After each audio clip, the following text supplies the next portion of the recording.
এবার দেশের বাইরের খবর। অর্থনৈতিক চাপের মুখে যুক্তরাষ্ট্রের শ্রমবাজার কিছুটা ঊর্ধ্বমুখী, তবে এর মাধ্যমে চাপ কমার যে প্রবণতা তা লক্ষ্য করা যাচ্ছে না। কারণ গত 2.5 বছরে বেকারত্বের হারও বেড়েছে 4%। এদিকে সুদের হার নিয়ে ধোঁয়াশা না কাটলেও সেপ্টেম্বরে কমার আভাস ফেডারেল রিজার্ভের।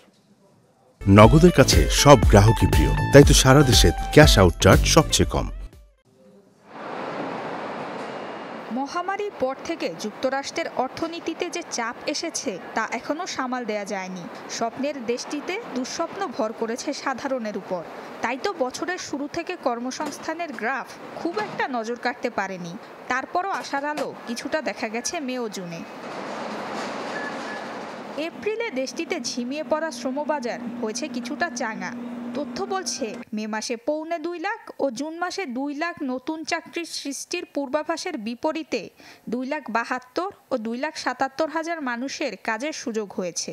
কর্মসংস্থানের পালে অঙ্কের হাওয়া লাগলেও নতুন কর্মীদের 3/4 কর্মী যোগদান করেছে সরকারি বিভিন্ন খাতে এবং স্বাস্থ্যসেবায়। ফলে প্রয়োজনীয় বিভিন্ন খাতে রয়ে গেছে কর্মী সংকট।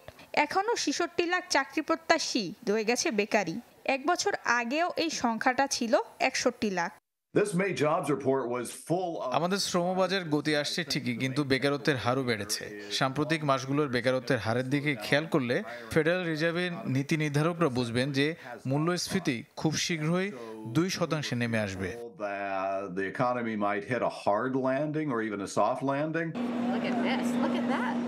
অন্যদিকে গত 5 বছর ধরে যুক্তরাষ্ট্রে শুরু হয় লাগাম ছাড়া মূল্যস্ফীতি।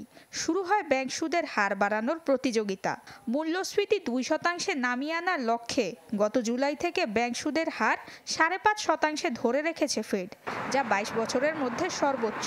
তবে অর্থনীতিবিদদের পূর্বাভাস, সেপ্টেম্বরে দীর্ঘ 30 মাস পর ব্যাংক সুদের হার কমাবে ফেড, এমন সম্ভাবনা 77%।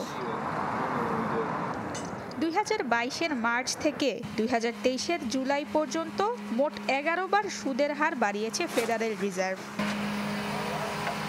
নুসরাত মৌমি, চ্যানেল 24।